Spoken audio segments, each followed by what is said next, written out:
I just got back from QuiltCon 2024 in Raleigh, North Carolina, and I want to tell you all about it, so stick around.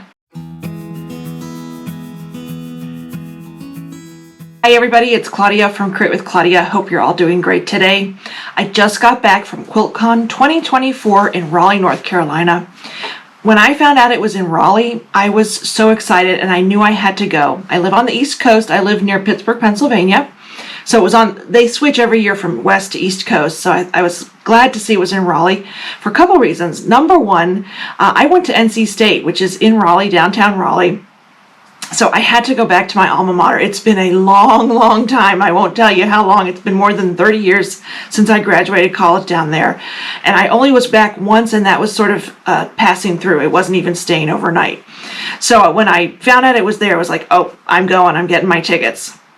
Of course, another huge reason I wanted to go, which is the most important reason, is because I wanted to go to QuiltCon. I've never been before. This was my very first one. I've heard and seen so many pictures and heard so many great things about it that I decided, I'm going to go. I'm just going to make the trip. For me, it's from where I live, it's about an 8.5-hour drive. So I knew I was ready. I planned it all out. I stayed down there for 4 nights. And I want to show you a little bit. I didn't do just the quilt show though. Like I said, I went to school down there, so I drove around my old neighborhoods, walked around campus. I got a new mug. It has the wolf on it. I was so excited. I had to buy something at the student store. But campus is totally different. Raleigh is huge now. It wasn't that big when I went to school down there. It was totally different, but I really had a good time. But the most important thing I saw, of course, shouldn't say that. I saw a couple of friends. I saw an old college buddy, which we had so much fun catching up, and she and I actually went to the show together one day. And then I saw some family friends that had retired down there. So that was fun, and it sort of broke up the quilt part of it, because the quilt part, it's just amazing. There were so many quilts there in this huge conference center. I'm going to show you really quickly another reason that I was so excited to go down, and this one I'm going to show you pictures of, but I'm also going to show you the quilt. Hobbs Batting, I couldn't believe it, asked me to show one of my quilts that was recently in Make Modern magazine. This is called Lattice Workings. I'll show you a quick snippet of it. And Steph at Hobbs Batting asked me if they could display it in their booth for a couple of days. So it was on display in the Hobbs Batting booth Thursday and Friday. So I hope you got a chance, if you were at QuiltCon, to go see it.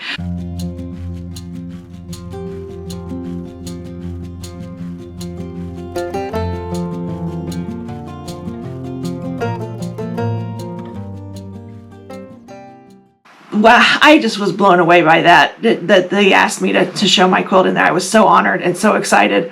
So every once in a while I'd walk by the booth just to look at it and see if anybody else was looking at it too.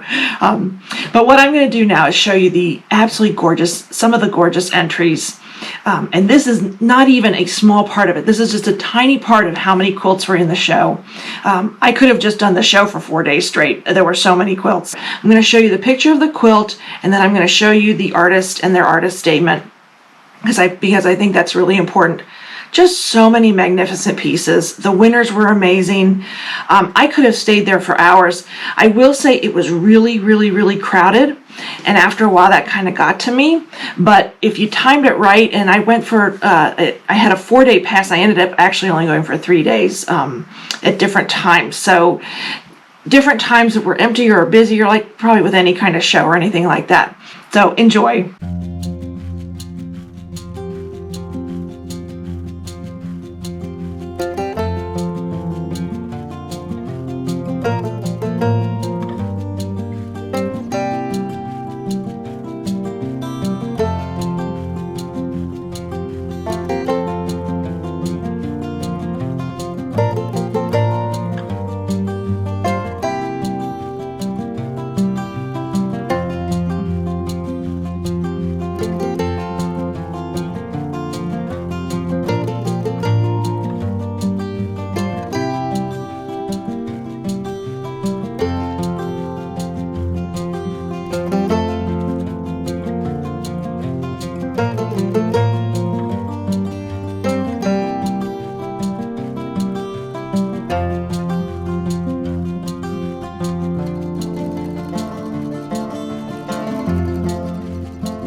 Aren't they gorgeous? I couldn't pick a favorite. You always vote when you go to, if you've ever been to a quilt show, they usually have a viewer's choice award. And it was so hard for me to pick which one I liked. It was one of those, I'm not going to say which one, because they really, it was so inspiring to go there. All the incredible artistry just was magnificent. But I did also go shopping because half of the auditorium, or half of the convention center is the quilts from the show, and then the other half is shopping. And who doesn't like to shop?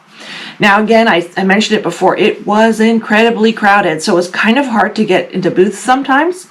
I found personally in the evening it was easier to get in and out of the booths, because I don't like super tight crowds a lot, and but I managed, and believe me, I did buy a few things, although I did not buy as much as I thought I would. I know when I was coming down, I said to my husband, I said, I'm gonna start buying some, I'm gonna buy some things while I'm down there, and I'll show you what I got, and I think you'll be surprised. I did not buy as much as I wanted, or I shouldn't say as I wanted, but I didn't buy as much as I had planned.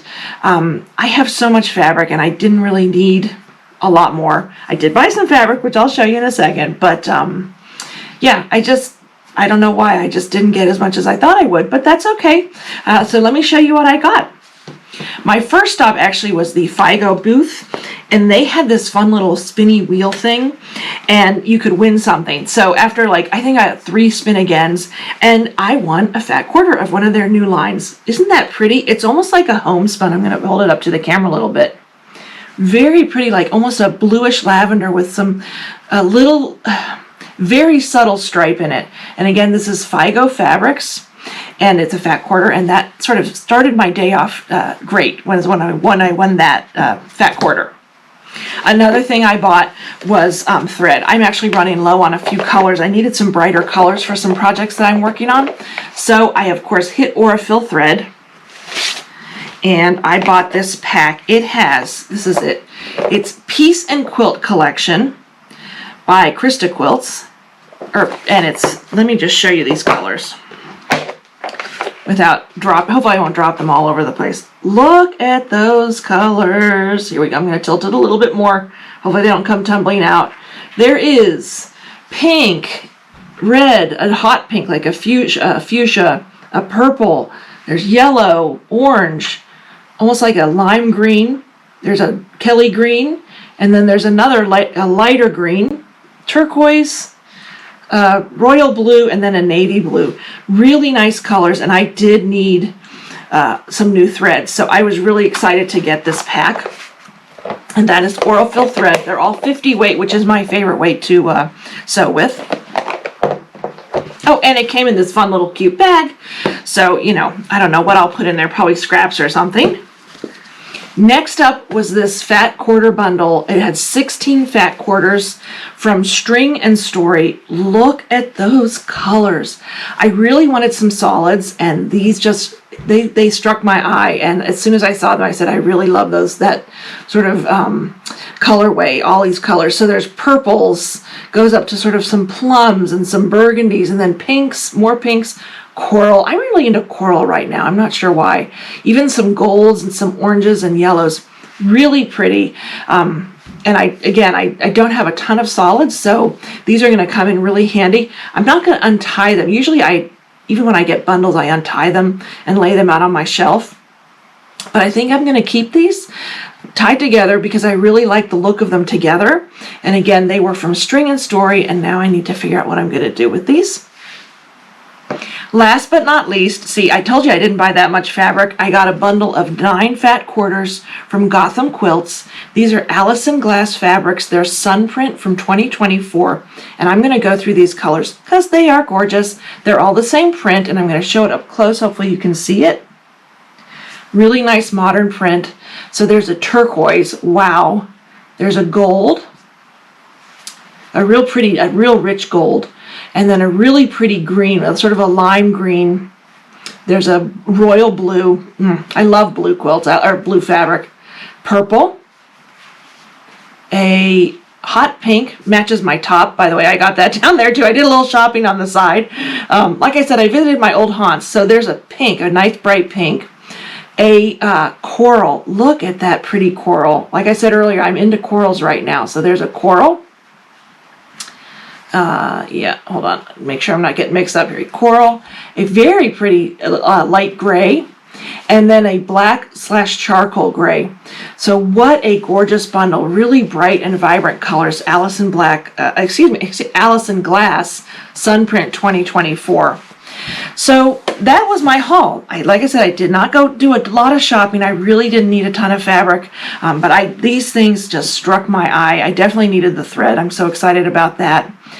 All in all, I just had a really, really nice time. It was fun seeing old friends. I met a bunch of quilty friends while I was walking around the floor. Saw people that I recognized. I'm kind of shy though, so I didn't want to go up and say hi to people I didn't know. That's just me. Got a little bit of business done too, which was exciting for me for my quilt pattern business. But what a treat. Next year, I believe it's in Phoenix, Arizona. Not sure if I can make that trip. That's a little far for me. I definitely can't drive that trip. But it is well worth it to go to QuiltCon. Unfortunately, I did sign up a little late, so I missed out on a lot of the lectures and things. They had some really nice free lectures throughout each day that you could sit on the floor, not on the floor, but in a section that was sort of roped off, and you just learned all kinds of really interesting things. So I enjoyed doing that as well. I highly recommend it. If you ever get a chance to go to QuiltCon, you gotta go. It is something to behold. It's just art. It's so beautiful and inspiring. Boy, I had a sketchbook, and when I went back to my hotel room at night, there were ideas just sort of popping in my head, and it was fun to just jot those down. I don't know if anything will come of them, but that's usually my design process. Is first a design pops into my head, I draw it out on paper, and then I see where it takes me. So, but yeah, QuiltCon 2024. I had a blast. I am definitely going again. Let me know in the comments if you've ever been and how you liked it. I'm curious to know if how many people have been that watch my videos. Thank you so much for stopping by today, and have a great day.